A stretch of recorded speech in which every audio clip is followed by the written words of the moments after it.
예, 다음은 이기현 위원님 질의해 주시기 바랍니다. 네, 일산의 이기현입니다. 공정이 사회적 이슈입니다. 특히 이제 체육계에 이런 바람이 강하게 불고 있고요. 대한축구협회 특히 사회적 불공정 이슈가 국민들의 공분을 사고 있습니다. 대단히 안타깝습니다. 축구계 경기장에서 12년간 협회장을 역임하신 정몽규 회장님에 대해서 정몽규 나가, 그리고 대한민국 체육계 축구의 영웅이신 홍명보 감독님께 홍명보 나가라는 팬들의 외침이 본인들에게도 힘드시겠지만 대한민국 체육을 사랑하고 축구를 사랑했던 저에게도 이제 아픔입니다. 이런 일이 더 이상 벌어져서 안 된다, 이런 생각을 좀 하고 있습니다. 몇 가지 불공정 사례와 관련돼서 지금 홍명보 감독님의 감독 선임 문제가 이슈가 되고 있는데, 그 이전에 크리스만 감독에 대해서도 사회적 공분이 있었습니다. 간단하게 다 아실 얘기입니다만, 이 크리스만 감독이 2022년 카타르 월드컵 때 그 행사장에서 회장님을 만나 뵙고 내가 여기서 놀고 있는데 대한민국 감독에 관심이 있다라고 얘기를 합니다. 본인이 농담조로 얘기했다라고 본인은 얘기합니다. 그런데 몇 주 뒤에 대한축구협회도 연락이 왔고, 그리고 본인이 절차에 따라서 감독이 되었다라고 본인의 고향인 독일의 슈피길즈의 인터뷰에 이렇게 얘기를 했고, 국내 신문에도 보도된 바가 있습니다. 상당히 어처구니 없는 상황입니다. 홍명보 감독님 선임 관련돼서는 11차에 걸린 전력강화위원회가 있었지만, 크리스만 감독 관련돼서는 단 2번의 전력강화위원회 회의가 있었습니다. 화면 좀 띄워봐 주시겠어요? 네. 크리스만 감독이 그렇게 카타르에서 회장님을 만나고 난 뒤에 전력강화위원회 마이크 블러 위원장 그리고 축구협회 사무국에서 첫 회의를 하면서 이승환 팀장이라는 분이 이렇게 얘기를 합니다. 위원장과 대한축구협회 사무국의 선임에 대한 위임을 해주셨으면 하는 바람입니다 라고 얘기했고, 몇몇의 위원들이 아니 정광희가 감독 선임 관련돼서 권한을 가지고 있는데 이렇게 되느냐라고 문제제기가 있었지만 믿어주십시오, 맡겨주십시오 하고, 두 번째 회의가 약 한 달 뒤인 2월 27일 날 있습니다. 27일 날 밀러 위원장이 저런 식으로 61명서부터 줄여서 크리스만 감독으로 확정했습니다라고 결정 통보를 합니다.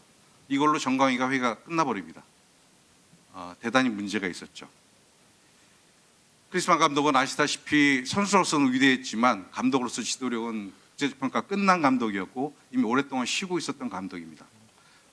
제 대한민국 국가대표 감독이 되건 뒤에 1년간 성적 부진 그리고 자질 문제 등으로 1년 만에 하차했고, 그로부터 위약금 30억 원이라고는 추산입니다만 제가 정확한 자료를 받아보지 못했습니다만 이런 대한축구협회에 막대한 피해를 안겼습니다.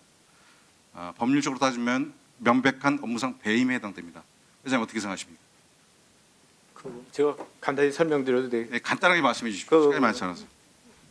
뭐 간단하게 설명할 일은 아닌데요. 제가 그 크린스만 감독을 잘 알아가지고 이렇게 선임됐다고 이렇게 설명하고 있습니다.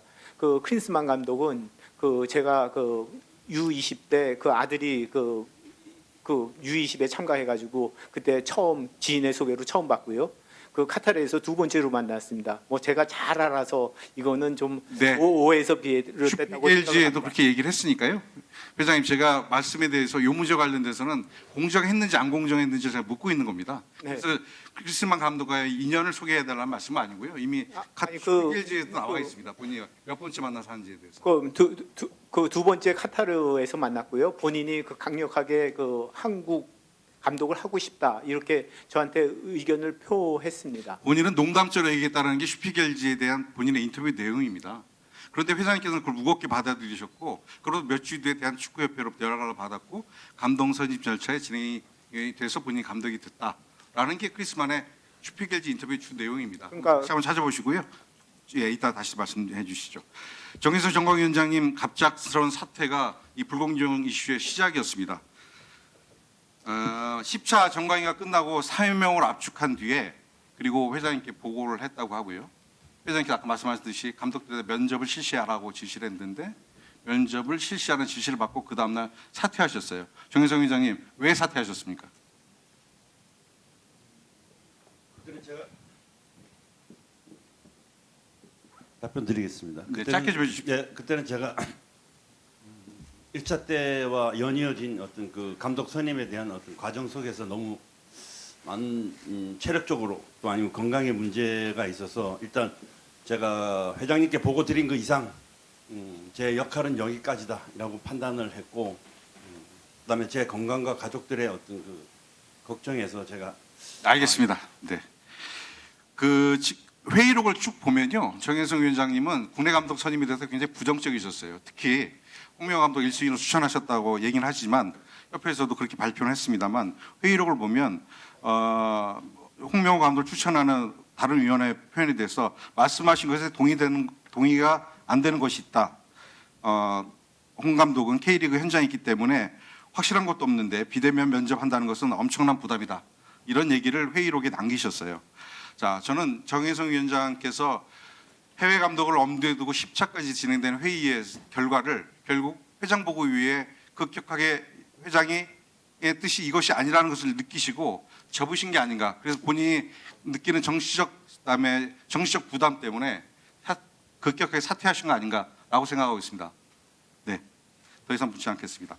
그 다음으로 이임생 위원장께서 기술이사신데 갑자기 배석자 하셨어요. 저는 이것도 잘 이해가 안 되는데 회의에 10번의 회의에 배석을 합니다. 그리고 마지막에는 회의를 거의 주도하다시피 하시는데, 자, 정권 위임을 하셨어요. 배석자에게, 위원이 아닌 분. 이게 합법적으로 법률적으로 맞습니까? 저는 맞지 않다고 생각합니다. 그리고 각 분과 위원은 다른 분과 위원을 겸임할 수 없다라고 하는 정관 내용이 있습니다. 정강희 위원도 아니신 분이 배석자로 있다 갑자기 정권을 위임을 받습니다. 이 절차조차도 저는 법률적으로 이해할 수 없습니다. 이 절차의 문제도 있었고 제가 1분만 더 쓰겠습니다. 홍명보 감독님을 7월 5일 날 유럽 갔다 와서 만나셨다고 했는데 판교에 있는 홍명보 감독님 집 앞에 가서 오후 내내 기다리시다가 11시에 만나서 한 1시까지 계셨다고 해요. 어디서 만나셨습니까? 이사님?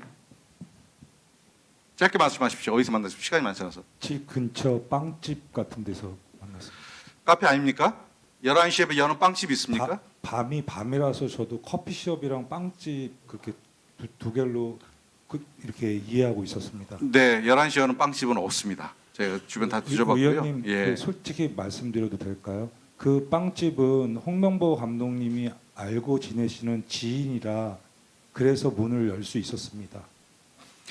자, 홍명보 감독님과 만나서 그러면 11시에 만나서 다음 날 새벽 1시까지 말씀을 나누셨다고 알려져 있는데 그 사이에 두 분이 그러면 빵집에서 불 꺼놓고 그렇게 만나신 겁니까? 그 안에 불이 좀 켜져 있어가지고요. 서로 얼굴이나 그런 것들은 다 볼 수 있는 상태였습니다, 의원님. 네, 다음. 이어서 말씀드리겠습니다.